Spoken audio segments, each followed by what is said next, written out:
Yorùbá ni mí tọkàntọkàn o. Ọmọ Odùduwà ni mí. Yorùbá ẹ ronú jinlẹ̀ o. Ẹ jẹ́ a jọ fìmọ̀ ṣọ̀kan.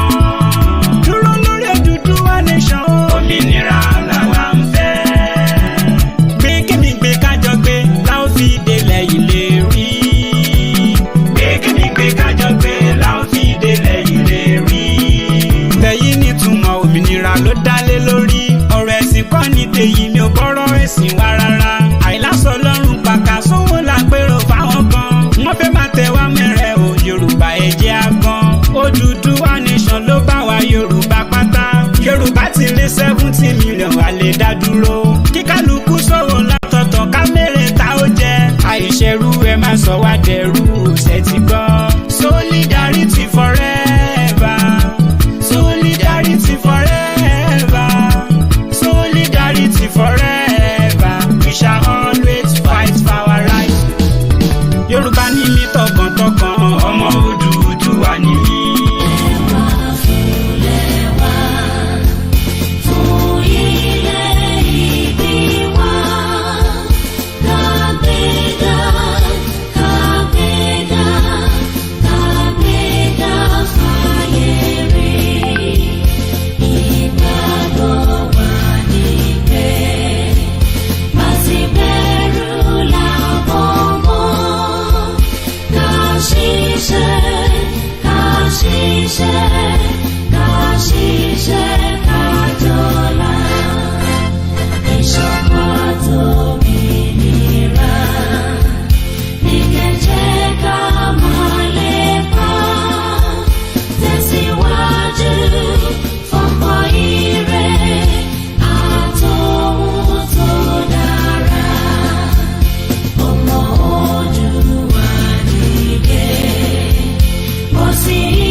CSI tẹ́ bá ń sínwín ó yẹ kẹ́ ẹ mójú náà. Kí ló dé ilẹ̀ ń wá? Ẹ mú àwọn ọmọ tí ó sẹ̀yìn, ẹ gbé wọn òdìlé ẹjọ́. Èyí náà lè sọ pé kí adájọ́ kó dájọ́. Wọ́n dájọ́ yìí, wọ́n sì ní ta àwọn gbà nílé yìí. Ohun tá a gbọ́dọ̀ ṣe nìyí tí ẹ bá fẹ́ kábàáyé release àwọn èèyàn. Bí ẹsẹ̀ ó kì í jẹ́ pa. Ọlọ́run yóò mú yín ó sì fẹ́ mú yọ lórí àmọ́ tá a ṣe báyìí. Àwọn wọ̀nyí sì lọ ìyá di ọmọbìnrin kò parọ́ aṣọ ẹ sì ní ọmọbìnrin náà. Kí ni tá a ṣe? Wọ́n ní ẹ mọ àwọn tí wọ́n sponsor àwọn Boko Haram DSS. Wọ́n sọ wípé tí ẹ bá kó fat jáde ẹ̀rọ sì bàyàn pé ìjẹ́ ẹ mọ àwọn wọ̀nyí tí wọ́n ń pààyàn tí wọ́n ń pààyàn tí wọ́n ń pààyàn. Ẹ sì ṣe ìkẹ̀kẹ́ lé wọn lórí. Ẹ mi ò sì lè wọ́n dúró kẹ́bẹ̀. Ẹ sì ṣe nǹkankan. Àwọn tí ó ṣẹ̀ tí wọ́n ń sọ wípé ẹ ń pa wá láya, ẹ ń pa wá lọ́mọ, ẹ ń pa wá níyàwó, ẹ ń bá àwọn obìnrin wá sùn ní tó lòdì sí òfin. Wọ́n wá kóra wọn jọ, wọ́n náà àwọn ò fẹ́ ìjọba yìí mọ́. Ntẹ́yìn DSS wá rò ó náà níbi kẹ́ ẹ lọ fọ ilé onílé. Ẹ̀yin gan-an ni wọ́n ń pè ní Boko Haram DSS Nigerian Boko Haram anti-robbery. Torí pé anti là á pè yín, a ní pè ní brọ́dà.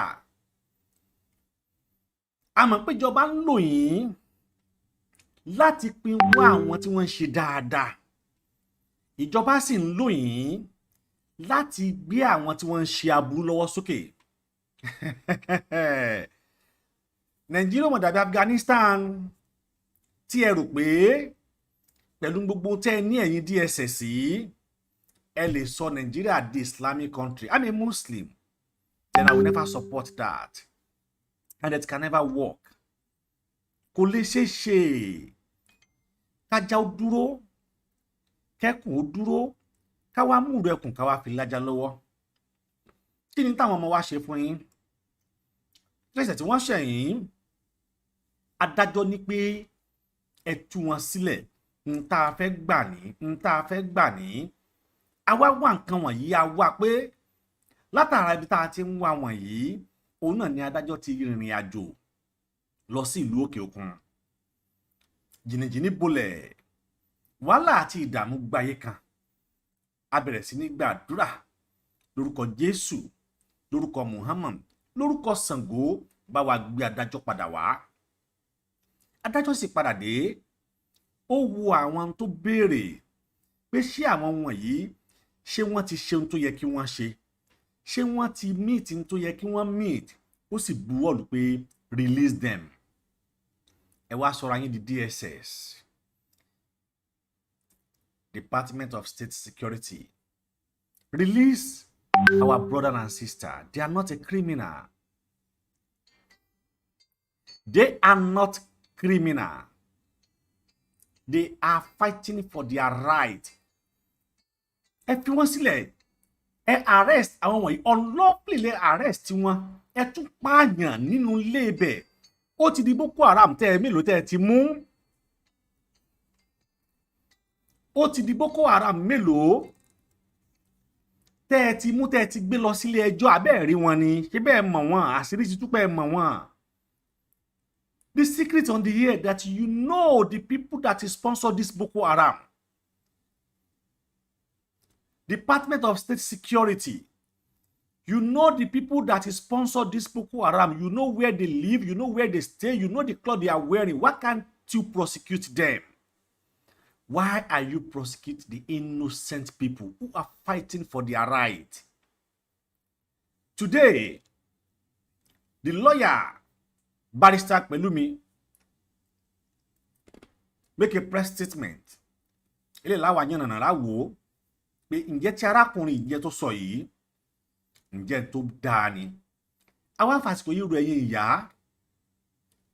ìyá lọ́jà, ẹ̀yin ìyá aláta, ẹ̀yin elépo, ẹ̀yin onírẹsì, ẹ̀yin alámọ̀là tẹ̀yin náà sì bímọ, ẹ bá wa dìde sọ̀rọ̀ yìí. Torí àsìkò ní tó yẹ kẹ́ ẹ bá wa dìde sí i. Àsìkò ní tá a nílò yín. Àwọn ọmọ yìí wọ́n wà níbẹ̀ láti pé wọ́n ń jà fún tí ó mú ayé dẹrùn fẹ́yìn náà ni. Ẹni tó ní káyé ó dáa, òun nìkan kọ́ ló máa gbé bẹ́ẹ̀, sísò nìkan náà ni ó jẹ́ tó bá dáa tán. Àwọn yìí ń bẹ nígbèkùn àwọn DSS. Kí ló dé tí wọn ò lè respect law? Ìjọba yìí ti wà so critical, wọ́n ti wà so desperate débi pé they don't even follow the law again. Then ó yẹ kí George gan wá kúkú bínú resign nígbà tó bá pàṣẹ tí àṣẹ ò bá múlẹ̀. Nígbà tí George bá sọ wípé àníṣe ẹ release àwọn ọmọ yìí, tí wọ́n wá kọ̀ tí wọn ò release wọn, tí wọ́n kọ̀ tí wọn ò ṣe ohun tí George ní kí wọ́n ṣe, tí wọ́n kọ̀ tí wọn ò follow due process, tí wọ́n kọ̀ tí wọn ò respect law and human right, then what are we talking about? They are not different from Boko Haram. The Department of State Security, which is called DSS, they are Boko Haram. We should tag them as Boko Haram. We should tag them as Boko Haram. From now, tag them as also Boko Haram. It is now clear to every one of us that we at both the government. Can you imagine? Can you imagine? Wọ́n dẹ̀ wọlé, wọ́n lọ sí Navy Academy, wọ́n pààyàn, wọ́n pa odidi major láti ìjẹta. Àwọn army yóò dẹ̀ ṣe anything. Even though the junior ranking in the army did not even do anything. They cannot even strike. They cannot even cause confusion. They cannot even turn. Ó ti show. Ẹ má dẹ̀ gbàgbé. Yorùbá, wọ́n ní kokoko báyìí la máa rán fadití kó ba lè gbọ́ ni. 75 Taliban overthrow 450,000 Afghanistan army. How come? That is the question is need to be ringing our ear. But how come? The reason is this. Taliban will say they are repent. Afghanistan will welcome them, give them VIP, and then put them back into the Afghanistan army till they dominate all the Afghanistan army. This is what is happening in Nigeria now. Ẹ̀yin yẹn wá tẹ́ bá rí army, ẹ má rò pé Nigeria army ni o. That is Boko Haram and Isbab army. Boko Haram and Isbab àbọ̀ Iswab kí náà ń pè wọ́n. Àwọn nìyẹn o. Wọ́n gbọ́ English, wọ́n àdẹ̀ gbọ́ Yorùbá. Fudufudu ni wọ́n gbọ́. Wọ́n dẹ̀ ti wà káàkiri everywhere. Ẹ bá wa fi àwọn ọmọ wa sílẹ̀ DSS. Torí pé lónìí ìkílẹ̀ ò tó mọ́, wọ́n ti kó about 20 armor tank lọ sí ilẹ̀ Yorùbá. About 20 armor tank ni wọ́n kó lọ. Àwọn àṣírí kan wà tí a ó tún fún wa lónìí. Ẹ bá wa ṣí ètò yìí.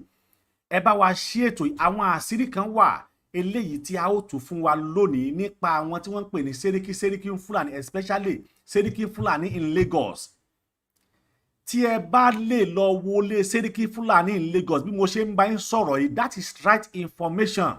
Tí ẹ bá lè lọ wọlé Seriki Fulani in Lagos, mo ń sọ fún gọ́fúnà Èkó Sanwó-Olú kó tó sọ rẹ̀ di Sanwó-Okú. Tí ẹ bá lè lọ sí ilé Seriki Fulani in Lagos, ohun tẹ́ máa bá ń bẹ̀ máa ní agbára o. Ẹ rò pé bẹ́ẹ̀ ni wọ́n fi ṣe Nigerian kí náà máa ń pè our weapon base ni. Weapon tó wà nílé máa yẹn lọ́wọ́lọ́wọ́ báyìí, tó wà ní ilé ẹ̀ lọ́wọ́lọ́wọ́ bí mo ṣe ń bá yín sọ̀rọ̀ yìí. Weapon tó wà nílé Seriki Fulani in Lagos. Seriki Fulani in Lagos. Weapon tó wà nílé ẹ̀ lọ́wọ́lọ́wọ́ báyìí. Oh my God. Kò ṣeé fi ẹnu sọ. Ẹ jẹ́ kí àwọn ọlọ́pàá Èkó kí wọ́n lọ síbẹ̀. Kí wọ́n lọ wò bóyá ohun tí mo ń sọ yìí bóyá irọ́ ni àbó òótọ́ ni. Weapon tó wà nílé Seriki Fulani in Lagos lọ́wọ́lọ́wọ́ bí mo ṣe ń sọ̀rọ̀ yìí àti gbogbo ilé Seriki Fulani pátá tó wà ní South West. Ẹ rí wípé weapon tó wà ní ilé wọn ò kìí ṣe kékeré. Bẹ́ẹ̀ DSS mọ̀. Àwọn DSS mọ̀. Àwọn Interpol mọ̀. Àwọn Navy mọ̀. Àwọn Naval mọ̀. Àwọn Army mọ̀. Àwọn sójà mọ̀. Wọ́n mọ àwọn tí wọ́n ń pa wá. Àwọn ọmọ yìí ò ṣẹ̀wá, àwọn àpá wá, àwọn ò gbébọn. We are just agitators. Then we do our rally peacefully. Then what kí ni ẹ̀ṣẹ̀ tá a ṣẹ̀? Ilé ẹjọ́ ti pàṣẹ. Ẹ dẹ̀ tẹ̀lé àṣẹ ilé ẹjọ́ after tí wọ́n ti lò 53 days níbẹ̀. Now they are more than 60 days. Kí ni DSS rò pé àwọn lè ṣe náà? You hold them, it will stop this agitation. It is a very big lie. A ò lè dúró. Àwa dẹ̀ ti gbọ́ nínú àwọn research wa wípé ẹ ò ní fi wọ́n sílẹ̀ tẹ́lẹ̀ already. Torí pé ẹ rí wípé ètò Yorùbá Nation ó dákẹ́. Ẹ rí wípé the press reduce. But ẹ tanra yín ni. Ẹ tanra yín ni. Àárín lọ ní afẹ̀yìn látún afẹ̀yìn. Àwọn ní àgùntàn bá fẹ̀yìn agbára lọ mú wa. Àmì ilẹ̀ tẹ́tún wá dálẹ̀ yìí, ẹ tún wá rí wa pé a tún wá bọ́ta, a tún wá lé ju bá iṣẹ́ lérò lọ. Torí pé àwọn wọ̀nyí yóò ṣẹ̀yìn. Torí wọn ò dẹ̀ ròyìn. Kí ló dé ẹ bá wa fi àwọn ènìyàn wa sílẹ̀? Ẹ̀yin yẹn wá tí ẹ ò bá tí rí fídíò eléyìí tí lọ́ọ̀yà tí ó ń sojú wọn tó fi pe àwọn oníròyìn lónìí. Lọ́ọ̀yà yìí sọ̀rọ̀ titara. Ó sọ̀rọ̀ tìbínú. Ó sọ̀rọ̀ tìkanra wípé kí ló dé tí a ò tẹ̀lé òfin nígbà tí adájọ́ bá ti sọ wípé nǹkan báyìí ni kẹ́ ẹ sì ṣe. Adájọ́ ti pàṣẹ. Kí ló dé tí àwọn DSS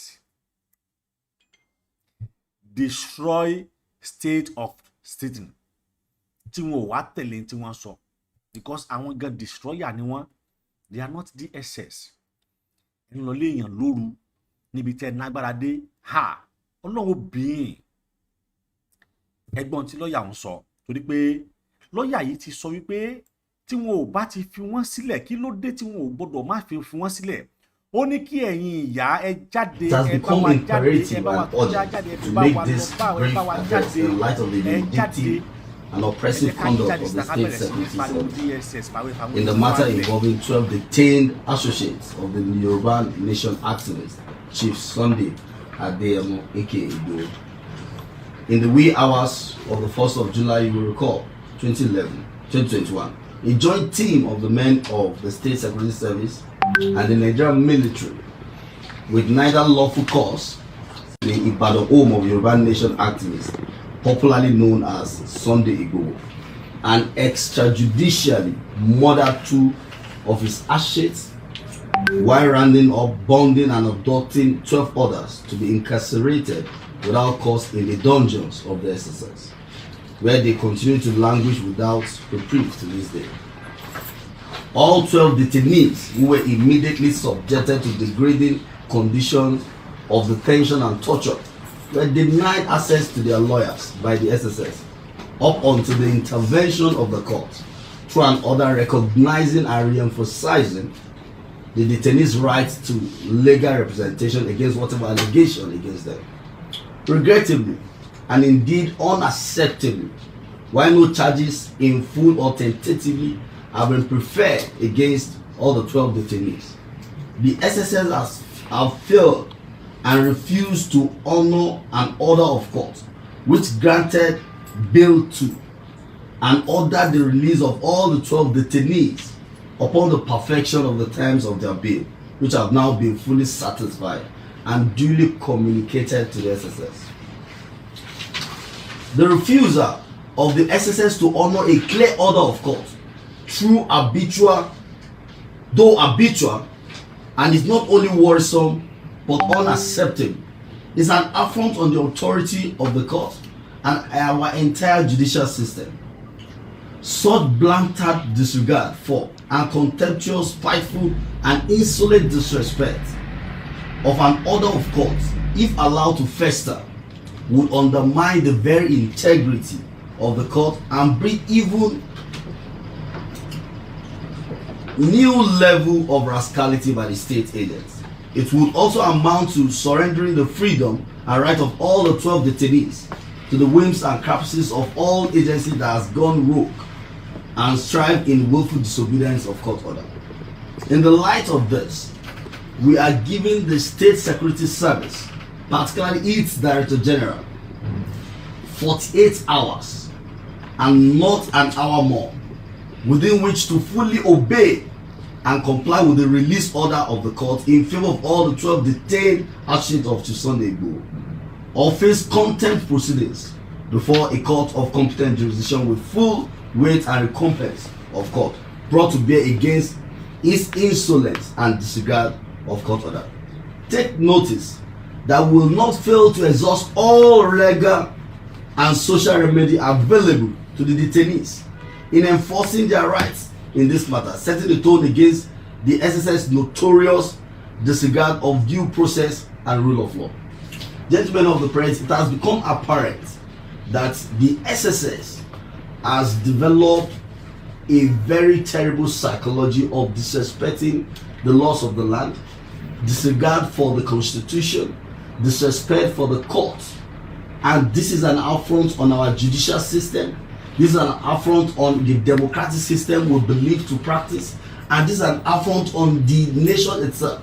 In view of this, we have communicated to all social forces, and we are calling on all Nigerians, we are calling on all international communities to understand that we are currently under a government that has been hijacked by spineless entities whose intention is to torture, oppress, suppress Nigerians. And we shall take this no more. These people were unlawfully arrested and detained by DSS.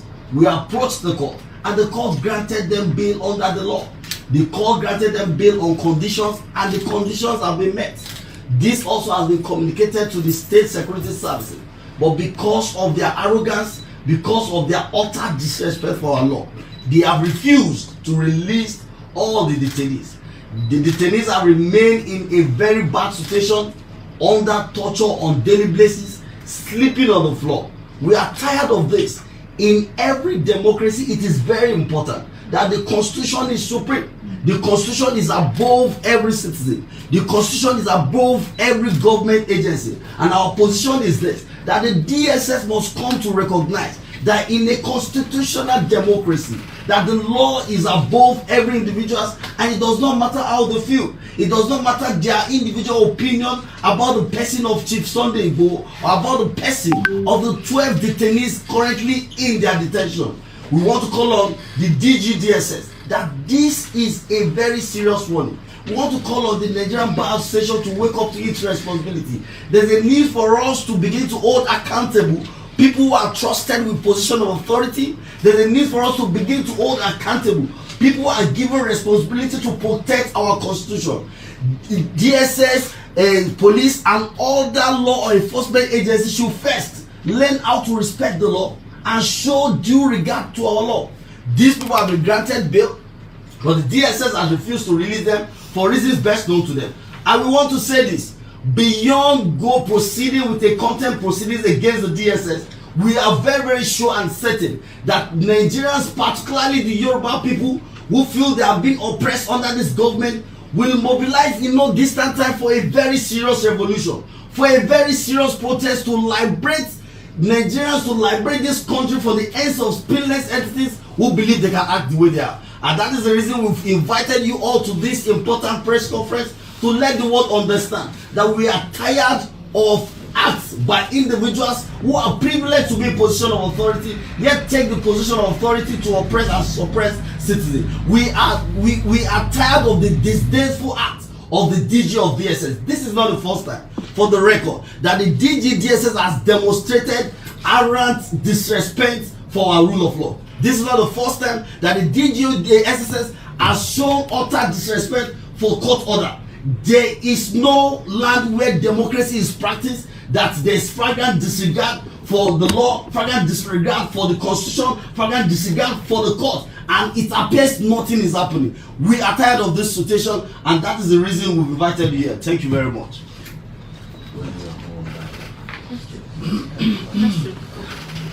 My name is Omoboriowo. I write for the Prime News Online. In your statement, sir, or in your speech, you said this is not the first time the DSS is acting this way around. Nigerians will recall that this is the same DSS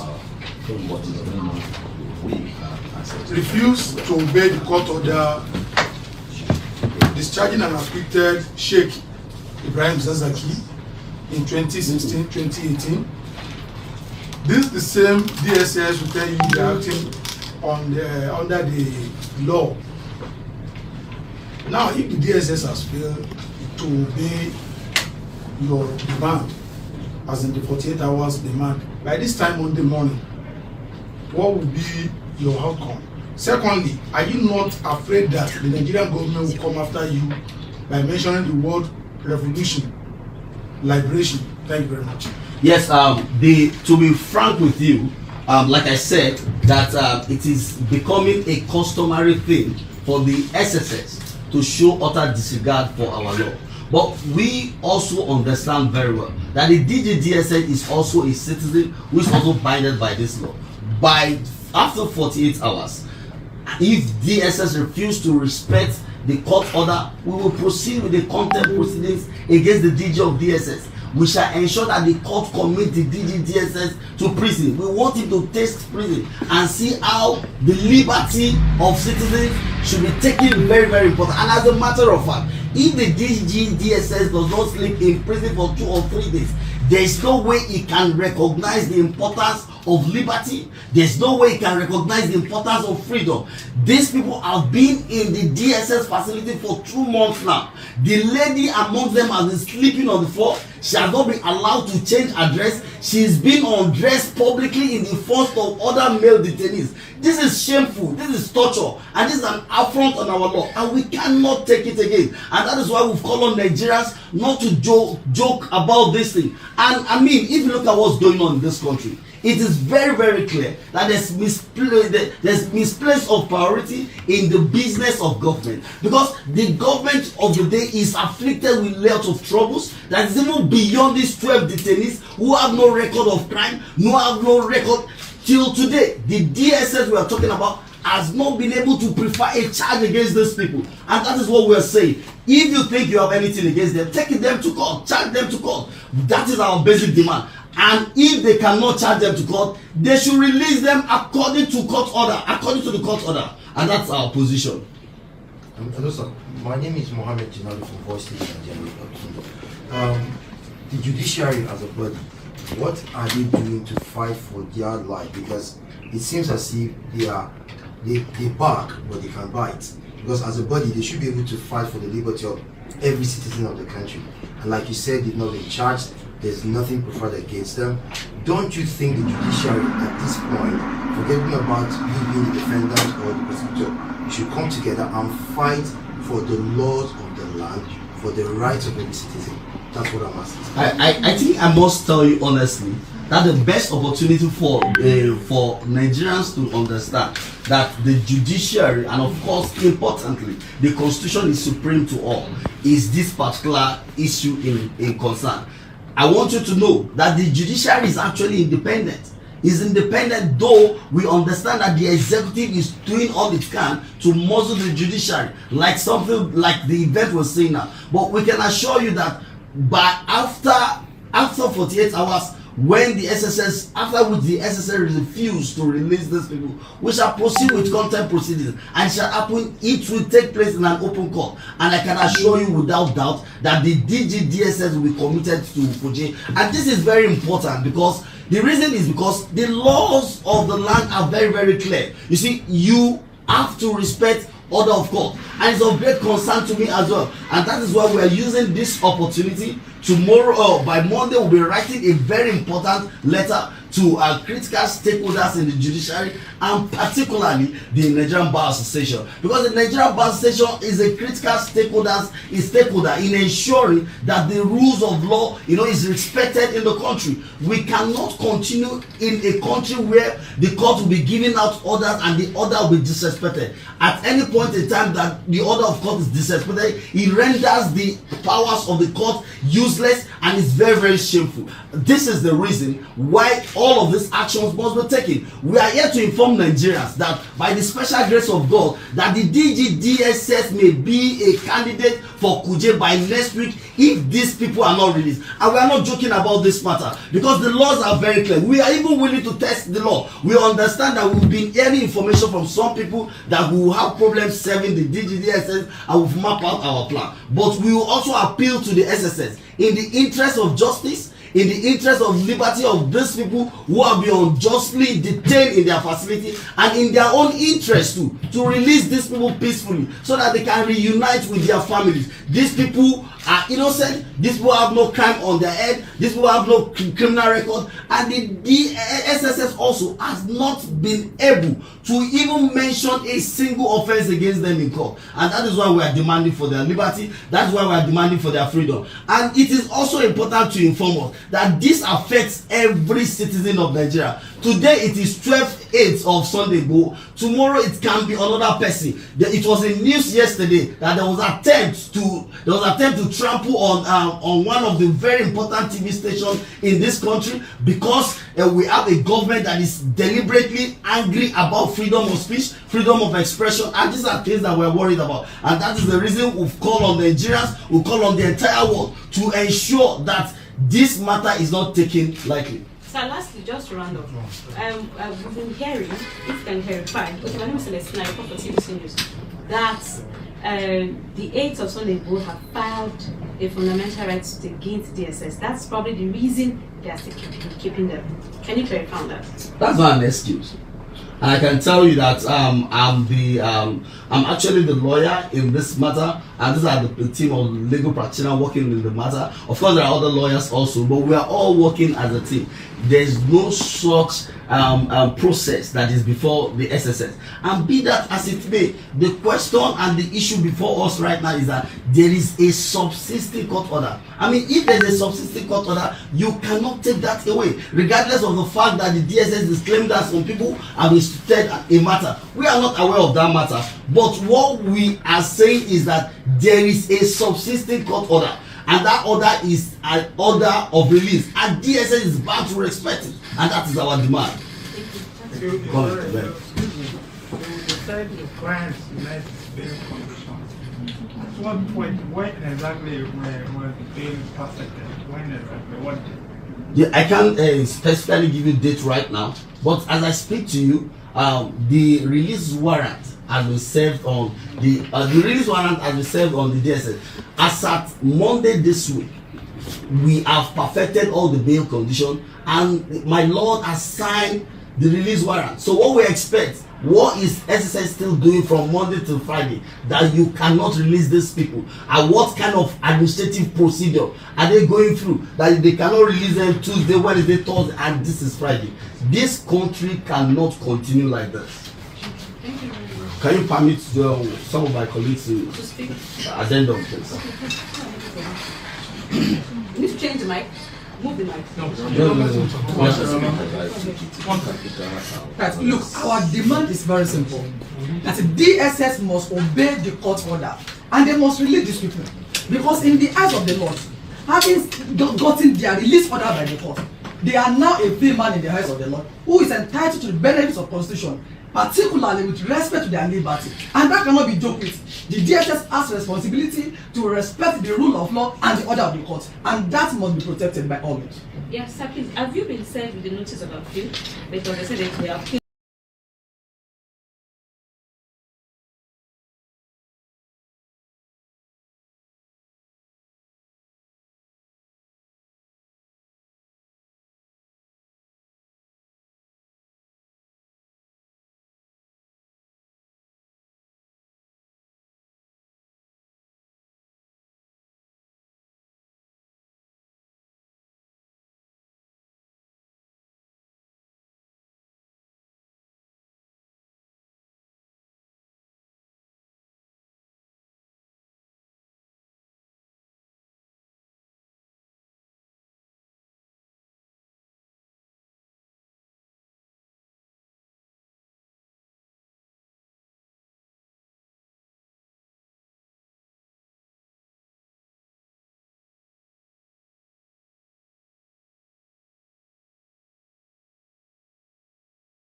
ẹ ṣe jàre, ẹ rí ẹ ṣe bẹ́ẹ̀ ni pé ẹ rí, ẹ sì ń rí wọn, kí ló dé tẹ́ ẹ̀ ṣe lọ bárú àwọn yẹn?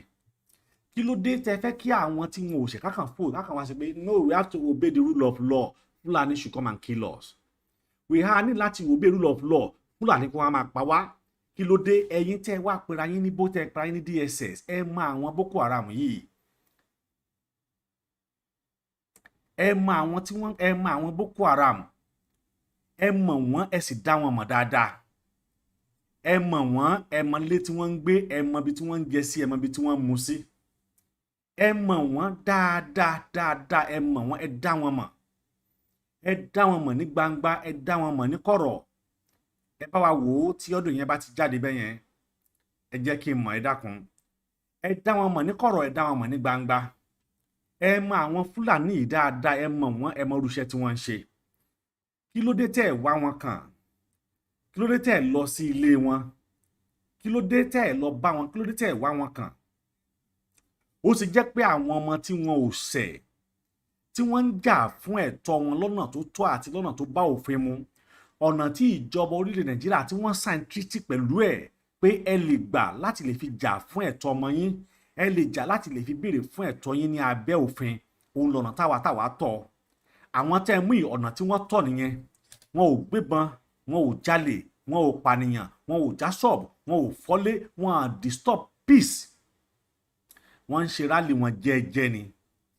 Ṣebí rálì ọ̀nà ni Buhari ṣe tó fi dórí oyè tó ní pé tí Jonathan ò bá kúrò ń bẹ̀ kó wọn ò ní jẹ́ gómìnà jẹ́ kó nísinmi. Ó ní this insecurity is too much, Jonathan should resign. Adẹ̀gbọ́ lẹ́nu General Sani Abacha tó ní pé if the insecurity is more than 48 hours, ask the government knows about it. But eléyìí ti kọjá bẹ́ẹ̀. Àwọn wọn tẹ́ mú ìkíni tẹ́ bá lọ́wọ́ wọn.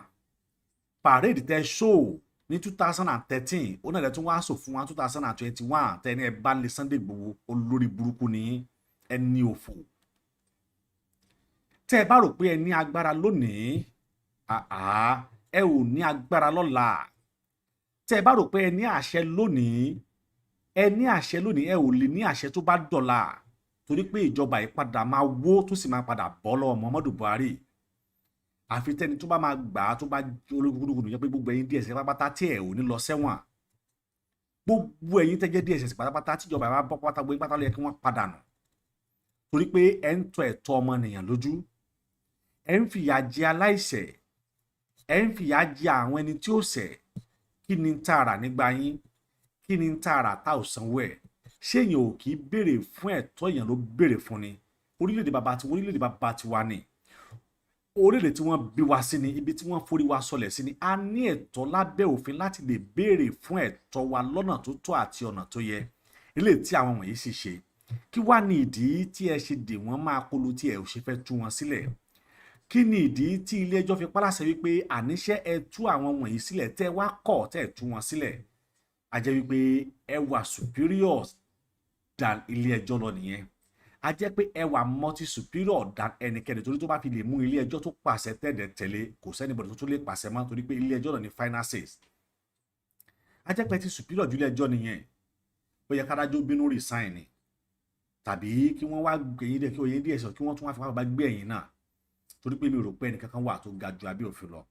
Kí ló dé tó jẹ́ pé àwọn tí wọn ò lé nìyàn ni òfin mú ṣùgbọ́n ẹ̀yin tí ẹ ní nìyàn èfin ò mú yín tó fi ayé ò bá mú yín tọ́lọ́run padà mú yín.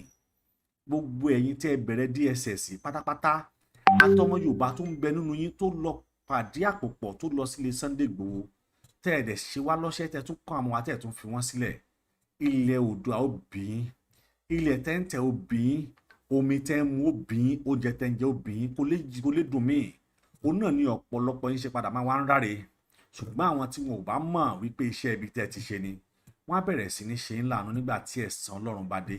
Ẹ̀san Ọlọ́run ń bẹ lórí yín bẹ́ẹ̀ èrè ẹ̀ sì ń bẹ nìkankan ni. Ẹ̀san Ọlọ́run ó padà ké lórí yín yín náà ó padà rí aburú tó kọjá aburú lọ torí pé ẹ ń fi aburú kàn wá láìsí bóyá pa lẹ́tọ̀ọ́ sí i. Àwọn tó yẹ kí ẹ gbójú ogun tì, àwọn tó yẹ kí ẹ gbójú jà tì, ẹ ń fi wọ́n sílẹ̀ ẹ sì tún dáàbò bò wọ́n. Kí ló dé? Ó yẹ ká tag ìjọba as a terrorist government.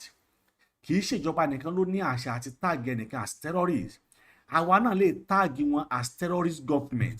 a ní láti máa sọ pé ìjọba Buhari terrorist government of Buhari regime ẹ jẹ́ ká tag wọn as terrorists àti ensars wọn ni o àti kìíní ni o àti civil defence ni o àti navy ni o àti mobile police ni o àti army ni o àti DSS ni o ẹ jẹ́ ká tag wọn as Buhari terrorist government. That is terrorist. Buhari is a terrorist government. General Muhammadu Buhari is president of Nigeria, is a terrorist government. Your own time is terrorist government, terrorist regime. Nígbà tí ẹ ń pa àwọn tí wọn ò ṣẹ̀, àwọn tí ẹ tún wá mú àníkẹ́ tú wọn sílẹ̀ ẹ̀kọ́ ẹ̀ náà ní tú wọn sílẹ̀. Sí ẹ̀yin tí adájọ́ pàṣẹ wípé kẹ́ tú yàn kalẹ̀ ṣé ń lẹ́ máa gbà wọn òkú tẹ́ pa kalẹ̀. Àwọn ọmọ ọlọ́mọ tẹ́ pa nípa àyà, àwọn ọmọ ọlọ́mọ tẹ́ pa nípa tí ò tọ́, àwọn ọmọ ọlọ́mọ tẹ́ pa nípa tí ò tọ̀nà tó yẹ pé wọn ò ṣẹ̀, wọn ò dẹ̀rù. Ẹ dẹ̀ pa wọ́n, ẹ dá ẹ̀mí wọn légbodò, ẹ sọ àwọn aya wọn sí òpó ọ̀sánga. Ọmọ bàbá tí ẹ pa tó ń kírun jẹ́jẹ́ ẹ wo orú wàhálà tọmọ yẹn wà ń sìn, ẹ wo inú ìdààmú tọmọ yẹn wà báyìí. Wọ́n ló rí admission, ẹ wò ó ṣé tí òbí ẹ̀ bá ń bẹ láyé ṣé wọn ò ní sojúṣe òbí fún un, ẹ sì parú èèyàn bẹ́ẹ̀ ẹ sì tún gbé òkú ẹ lọ. Kí ló dé tẹ́ ò bẹ̀rù Ọlọ́run? Kí ló dé tẹ́ rò pé ń tẹ́ bá ṣe gbé láyé yìí ẹ tó ṣe gbé tó bá dọ̀run? Ayé náà ló ti mọ̀, ayé yìí náà ni rọ́mọ ọ̀run ò gbékè. Ẹ jẹ́ ká gbáyé sòtítọ́ torí pé a ò lè gbọ́run ká tó parọ́. Ayé ni gbogbo tẹ́ ń ṣe, ayé yìí náà ló mọ̀. Bẹ́ẹ̀ kò sì ní kọjá ayé yìí, ẹ̀yin náà ò sì ní kọjá ayé tẹ́ ti bẹ̀rẹ̀ sí ní jìyà ẹ̀. Ẹ̀yin ènìyàn wa, àwọn náà padà jẹ ẹ̀san ìrẹ̀wà tí wọ́n wù torí pé ẹ ń dẹ̀ẹ̀mí àwọn ọmọ lọ́wọ́ lógbòdò, ẹ ń fara ní àwọn wọ̀nyí. Ẹ̀ẹ̀kan tí ẹ ronú tó obìnrin tó wà láàrin wọn, obìnrin ń bẹ láàrin àwọn wọ̀nyí, obìnrin ó wà ní àárín wọn, ẹ ò dẹ̀ ronú ẹ̀, ẹ ò kàn tí ẹ rò pé obìnrin ni. Báwo ló ṣe fẹ́ live from now? Kí ni tó fẹ́ fi live as obìnrin? Báwo ló ṣe fẹ́ take care ara ẹ̀? Báwo ló ṣe fẹ́ enjoy ara ẹ̀? Báwo ló ṣe fẹ́ ṣe ara ẹ̀? Báwo gẹ́gẹ́ ló fẹ́ ṣe gẹ́gẹ́ fẹ́ ṣe yanjú ara ẹ̀ torí pé obìnrin ni? Ẹ ò ròyìn ẹ̀, ẹ sì mú wọn, ẹ ń lo agbára lórí wọn, ẹ ń lo agbára pé ẹ jẹ́ ìjọba. Irú ìjọba wo fún wo ni tiyín? Irú ìjọba wo ni ìjọba tí ò bìkítà? Ìjọba tí ò bìkítà, ìjọba tí ò fẹ́ràn aráàlú, ìjọba tó jẹ́ pé aburú ló ń ṣe fún ìran ìlú ẹ̀, ìjọba tó jẹ́ pé níṣe ló ń ta àwọn ènìyàn lọ́wọ́ pọ̀, ìjọba tó ń fi ara ní àwọn ará ìlú, ìjọba tó ń fi ara ní àwọn tí wọ́n dìbò fún, ìjọba tó ń fi ara ní àwọn tí wọ́n gbé sórí ìjọba. Torí pé tí mo rí sí leléyìí, ṣe bẹ́ẹ̀ gbọ́rọ̀ tí lọ́ọ̀yà yìí sọ, a ti mítọ̀ pẹ̀lú bail demand, a ti mítọ̀ pẹ̀lú tí lọ́ọ̀yà pẹ̀lú tí jọ́ọ̀jì fẹ́. Then what is the next? Láti jọ Monday, Tuesday, Wednesday, Thursday, òní tún ní Friday. What are the problems? Ẹ bá dẹ̀ òòdù wọn dání síbẹ̀ yẹn kò di stop struggle tá gbé dání, kò ní ká ti torí wọn ká quit struggle tá gbé dání yìí. We still continue, we still doing our own struggle. Kódà we still do more than what you are expecting, we still do more than what you can even imagine. Then what is the problem? Ẹ fà wá fi àwọn èèyàn wá sílẹ̀. DSS à ń pè yín, ẹ bá wá fi àwọn ènìyàn wá sílẹ̀. Tẹ́yìn náà ò bá kí ti ṣe terrorist. Terrorist ló máa ń hold èèyàn to ransom. Kí lẹ fẹ́ gbà? DSS náà ń béèrè owó. Nigeria DSS ẹ̀yin náà ń béèrè owó láti fìyàn kalẹ̀. Because that is what àwọn náà ń béèrè owó láti pé kẹ́ ẹ fi àwọn tíjọba tí adájọ́ ní kẹ́ ẹ fi kalẹ̀ kẹ́ ẹ fi sílẹ̀. Because ibi tọ́rọ̀ yín padà máa wá já sí lélẹ̀, kí ni reason tẹ́ ṣe fi wọ́n sílẹ̀? Kí ni ìdí tí ẹ ò ṣe fi wọ́n sílẹ̀? Ilé ẹjọ́ ti pàláṣẹ pé ẹ fi àwọn wọ̀nyí sílẹ̀. Kí ni ìdí tẹ́ ò ṣe lè fi wọ́n sílẹ̀? Ẹ jẹ́ ká tẹ̀síwájú nínú ọ̀rọ̀ tí lọ́ọ̀yà yìí tún sọ. Yet the fact is this: whether there is an appeal or not, there is a substituting order of the court which is bound to be obeyed. So until DSS actually comply with the order of the court, as a matter of fact, if you are in a breach of an order of the court, you have no right of audience before that court again. It's okay. It's okay. Yeah. It's okay. Yeah. It's okay.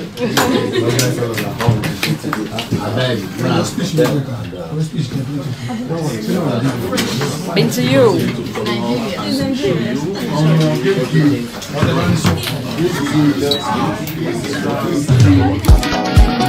Let's shout hallelujah to the Lord. Ó yá o gbogbo èèyàn gbogbo ètò ló ti tò láti gbé àwọn orin ẹ̀mí ìjáde o láti lè ṣe Olúwa designer for Christ and multimedia ministry ó dùn gbọ́gbọ́ kan sí ọmọ Táyọ̀ ọmọ oníyà ló kọ́ ẹ̀dá.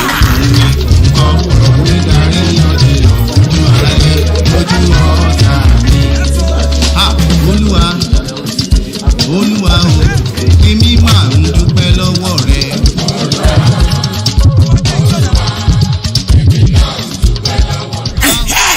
Orin ẹtú gbọ́lù àti èdè tó dùn jó sí ọjọ́ tí gbẹ́jẹ́ ti wá kiri orí àtẹ tún ìwà package ni sacrifice of praise àti identity làkọ́lé ẹ̀ ó ti jáde kàṣàgbà at last látọwọ́ Mọ́táyọ̀ ọmọníyà àti CCB tí kò Yorùbá òyìnbó tó ń fi Yorùbá kọrin ìbùkún Olúwa oníyà kọ́kí nǹkan làwọn méjèèjì fi ṣe ọ̀rọ̀ orin ìfẹ́ ní agbára púpọ̀ mi ò lè dágbọ́ èyí náà gbọ́ díẹ̀ bẹ́ẹ̀ kẹ́ tó gbọ́ bó ṣe dùn tó.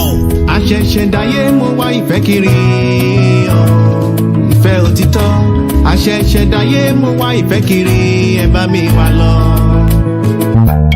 My dear,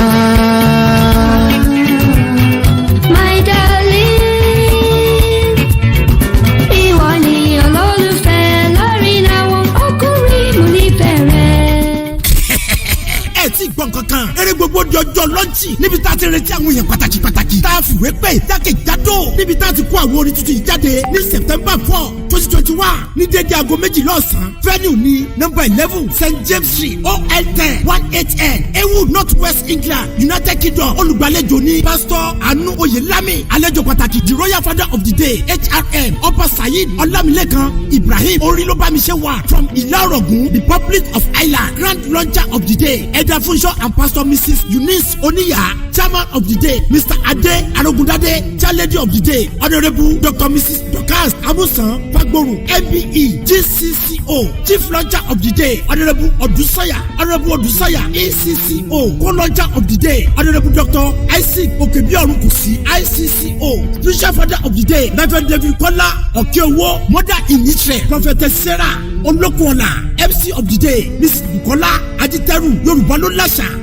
Uncountable invited special guests of honor, eminent church leaders from United States of America, Canada, Nigeria, Dubai, Italy, Spain, Brazil, Sweden, Austria, and other parts of United Kingdom. Uncountable guest artists to mention few: Honourable Pastor Giwa, Dr. Dami, Pilgrims, Ayaba Esther, Pamidele, FM Maxi, Ìtẹ̀síwájú UK1, Sami Gold, Adiola Prosper, Talent Gold, Esther Aregbesola, Olúfẹ́mi Fúnmi Aláyọ̀, Samson Taiwo. Special guest performance by Ìyáàfin CC Ìbùkúnolúwa Oníyà Òyìnbó Yorùbá Bìrìtì kó tó ń sọ Yorùbá. Special percussion performance of Young Shall Grow, Doyin Àǹfin Ìbàdàn, Fọlárin Aregbesola. Media power by Ọláyọmí Kóíkóí, Ìjìnlẹ̀ TV, Yorùbá Kingdom TV United States, Omoboriowo TV, CTC AY, Mayegun General, New Online Television Entertainment World, Diaspora, TKM, London to mention few. Dress code of the day, modern decent Yoruba attire. Announcement by decent presenter. Sales and distribution marketed by Elesila Digital World Film and Record International. Shop 6 and 9, Golden Point Plaza, Alaba International Market, Ojualaba Lagos. Or shop E145, Moyosora CD Market, Bolade Oshodi Lagos. Also at 59 Alimi Kalama Road, opposite Alausa Mall, Ilorin, Kwara State. Marketers number +234 8035758016. Olúwa designer for Christ. Story number +447448170028. Kindly subscribe, like, share, and comment on Olúwa designer for Christ TV on YouTube for more series of multimedia link. Ó máa super gan o. Grab your copy now. ẹ o ìlànà Omoboriowo àti ìlú USA ti gbàpẹ kaná báyìí fún òmìnira Yorùbá lápapọ̀ ṣẹ́yìn náà kú mọ̀ wípé tí atótó bá ti tótó ni arére ó sì máa rere lọ. èyí ló fà kẹfà tí ìlànà ọmọ Oòduà àti ìlú USA lápapọ̀ pẹ̀lú ìfọwọ́sowọ́pọ̀ NINAS Nigeria Indigenous Nationality Alliance for Self-Determination ṣe ń pe gbogbo wa síbi àjọrò ètò àti ìlànà fún ìrónilágbára fún ìwọ́de ẹgbẹ̀lẹ́gbẹ̀ ènìyàn tá a ní síwájú sí UN office ní ìlú New York. lẹ́yìn tí bàbá wa Professor Banji Akintoye àti lára àwọn aṣíwájú NINAS máa bá wa sọ̀rọ̀ lé lórí fúnra lára wọn. tó bá dọjọ́ àbámẹ́ta tó ń bọ̀ yìí ìyún ọjọ́ kejìdínlọ́gbọ̀n oṣù kẹjọ ọdún 2021 ní àpérò yìí yóò wáyé. ìpàdé náà máa bẹ̀rẹ̀ ní agogo 11 àárọ̀ CST time tó ń jẹ́ agogo 12 ọ̀sán ní Eastern part of American time ṣùgbọ́n lágogo 5 ìrọ̀lẹ́ èyí lágogo orílẹ̀-èdè Yorùbá tí a. ẹ̀yin pàápàá lè mú ìbéèrè yín wá àbá àti àmọ̀ràn tẹ́ ẹ bá ní wá pàdé bàbá wa léyìíkéyìí ìlú tẹ́ ẹ bá wà lọ́jọ́ náà pẹ̀lú Zoom ID. Meeting ID ni 8 4 7 6 6 ẹ̀ta ẹ̀ta ẹ̀ta ẹ̀rin èjì àti ọ̀kan nígbàtí password sì jẹ́ ẹ̀ta ẹ̀ta òdo èje ẹ̀fà àti àrún. fún ẹ̀kúnrẹ́rẹ́ àlàyé síwájú sí i tàbí tẹ́ ẹ bá fẹ́ ṣagbátẹrù ètò yìí lọ́nà kan tàbí òmíràn ẹ lè kàn sí wa lórí info@ilanauoduausa.org ẹ̀lú wa ní. àmì àròpọ̀ 1 èjì òdo èjì èjì 1 òdo ẹ̀ta èjì àrún àti ọ̀kan. bákan náà ni ẹ tún lè pe àmì àròpọ̀ 1 èjì 1 ẹ̀rin èjì àrún ẹ̀fà òdo òdo ẹ̀ta àti òdo.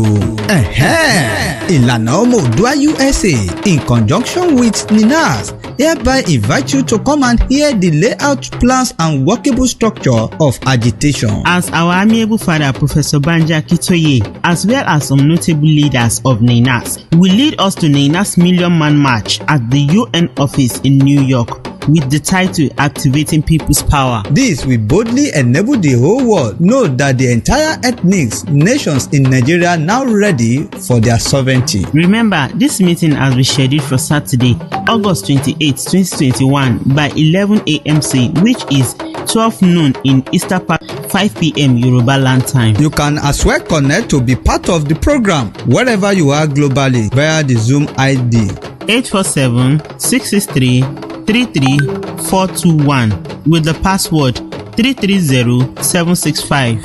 For enquiries or sponsorship, visit our website www.ilanaomooduausa.org. You can as well call us on +120 2210 3251 or +121 42 56 0030. No be say dem say dis meeting wey Ilana Omo Oòduà USA wan do dis Saturday e go ginger people swagger and we no go fit afford to miss am. ìgbìmọ̀ tó wà fún ìpolongo Ìlànà Ọmọ Oòduà USA àwọn ló ń kéde lórúkọ gbogbo ọmọ ẹgbẹ́ pátápátá.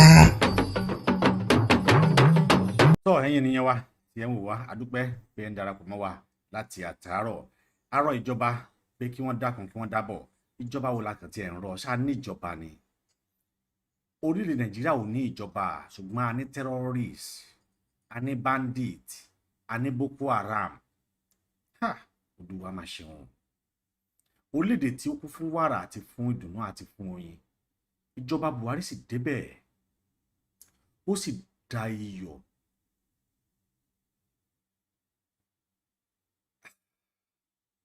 arákùnrin yóò máa bẹ̀rù Ọlọ́run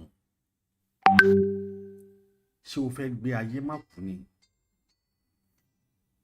àbí o fẹ́ ra ayé gbé àbí orí rẹ̀ bẹ́ẹ̀ ni tí ò ní kú mọ́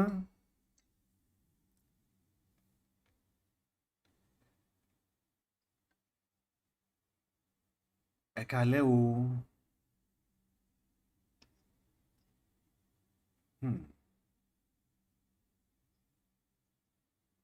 ẹ ṣé púpọ̀ màmá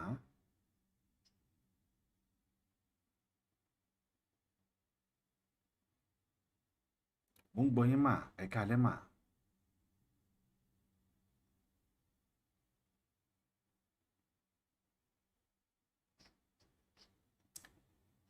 ẹ jọ̀ọ́ ṣé mo lè pè yín padà? Ẹ ṣé torí mo wà lórí ètò ni. Tọ́ ẹ̀yin ènìyàn mi, níbo gan la wá fẹ́ bá yàrá já? Níbo la ń bá a lọ? Kí ni ń tá a rà? Kí ni ń tá a rà tá ò sanwó? Àwa la pọ̀ jù, àwa la ní ohun àlùmọ́nì jù. Tọ́ ìmọ̀ràn mi rèé fún gbogbo etí tó ń gbọ́ mi. Ẹ lè kó ẹni tó bá sọ̀rọ̀ dànù, ẹ má ṣe kó ọ̀rọ̀ mi dànù. Ẹ jẹ́ kí àwọn àgbàlagbà, àwọn ìyá lọ́jà, bàbá lọ́jà, ọmọ ilé ìwé, ẹ jẹ́ ká dìde sọ̀rọ̀ yìí. Ẹ jẹ́ ká rántí wípé a ò ní ilé méjì tá a dé sí bí kì í ṣe ilé bàbá ẹni. Kí wá ló wá dé tí àjòjì tó wá láti Fútajá lọ́hùn tí wọ́n yóò tún wá máa fi ọwọ́ lálẹ̀ lé wa lórí tí wọ́n sì fẹ́ gba orílẹ̀-èdè wa kúrò lọ́wọ́ wa? Ẹ má jẹ́ ká wòran, ẹ má jẹ́ ká kọ́ tí kò kàn mí sí i. Gbogbo ẹ̀yin ọba ládéládé, ẹ̀yin lóyè àti ẹ̀yin ọ̀tọ̀kùlúùlú tẹ́ nífẹ̀ẹ́ Oòduà tọkàntọkàn, kì í ṣe àwọn kan tí wọ́n fi jẹ oyè àwòdì tí wọn ò lè gbádìyẹ, tó jẹ́ wípé gbogbo ọjọ́ wọn láyé mítìnì pẹ̀lú àwọn ọlọ́pàá ni wọ́n ń ṣe papọ̀. Ó mà ṣe o fún àgbàlagbà tá a fi joyè tí ìlú sì ń torí ẹ̀ tú, nítorí ẹ̀ a fi joyè alágbára, ó sì ń ṣe bí ọ̀lẹ, a fi joyè àwòdì, bẹ́ẹ̀ ni ò sì lè gbádìyẹ, àfẹnu lásán ọ̀pá tí ò lágbára tí wọ́n fi ń tilẹ̀ ọ̀pọ̀ òṣì àtọ̀pá ìranù tí wọ́n ń gbé kiri. Ìyá ojú gbà mí tì fún yín bàbá, àfi ń ṣàṣìwájú ogun sì ń kóran yín lọ. Àfi kẹ́ ẹ wá ẹ sọ̀rọ̀ lórí news, ibi tí Yorùbá bá lọ lẹ́yìn náà lọ òfúùtù fẹ́ tẹ̀ arákùnrin òkè ọ̀hún tó ní kábọ̀ mọ́kọ́ wá kó òun oroko. Ẹ bá ń bí léèrè ṣókò ẹ̀gàn ló fẹ́ ro ní àpòpọ̀nú àpáta. Ó mà ṣe o, tí wọ́n bá fi pa gbogbo ìran Yorùbá, orí yín ló ti bẹ̀rẹ̀. tó náà mọ̀ pé táwọn bá ṣẹ́yìn kù ẹ tún lè rúkútú, ẹ tún lè ta pàǹgbà. Orí àwọn ẹni tó kù yóò ní jẹ́ kẹ́yìn náà nísinmi o, bẹ́ẹ̀ ni wọn ò sì ní jẹ́ forílẹ̀sùkà torí pé wọ́n mọ̀ dà yín láàmú, torí àfọ̀nsọ ni wọ́n fi wọ́n ṣe fún yín. Kí ló dé tí ikú sì ń pa wọ́n mọ́ wọn, tí ikú sì ń pa wọ́n mọ́ yín lọ́wọ́? Ẹ̀yin náà béèrè ẹ sì gbẹ̀san tẹ́ ẹ bá ṣe. Tọ́yìn ènìyàn wa, a ò tí ì dákẹ́lẹ́ ọ̀rọ̀ yìí o, a tún ṣẹ̀ṣẹ̀ bẹ̀rẹ̀ ni. Tó bá di lọ́la ẹ tún pàdé mi.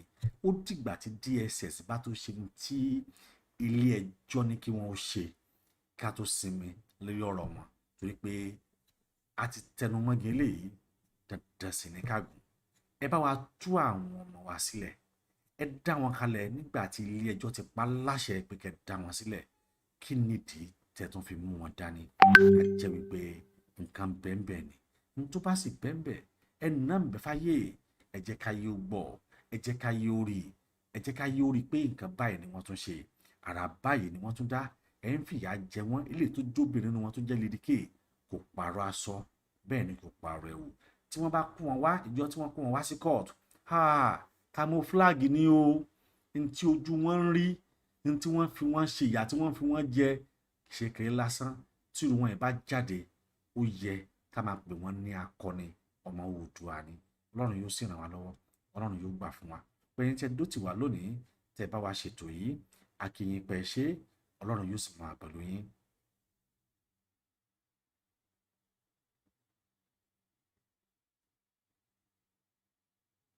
Bẹ́ẹ̀ ni Yorùbá Nation Yẹmí wọ́n sọ fún wa pé ọ̀rọ̀ Nàìjíríà wọ́n ní ìbànújẹ́ òun náà ni ó jẹ́ fún wa. Wọ́n ní Yorùbá Nation kò ìbà. Ẹ jẹ́ kí gbogbo wa pátápátá kájọ dìde sí ọ̀rọ̀ Yorùbá Nation yìí. Ilé kan ṣoṣo tá a ní tá a tún lè defend nsìn nìyẹn. Ọlọ́run yóò sì bá wa pẹ̀lú ẹ̀. Tó yẹn nìyẹn wa, tó bá tún di ní ọ̀la, ẹ jẹ́ ká tún darapọ̀ lórí ètò yìí, ká tún jọ gbọ́ ìyókù níbi tí ọ̀rọ̀ tí ó bá tún dé. Títí di ọ̀la ọ̀hún, orúkọ tèmi ò yí padà. Omoboriowo òun náà ni èmi ń jẹ́.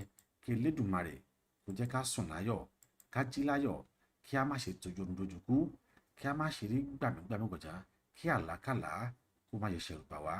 Mo sọ fún yín pé títí dọ̀la ọ̀hún, ayọ̀ àti àlàáfíà òun náà la ó pàdé ó dàbọ̀ ire o.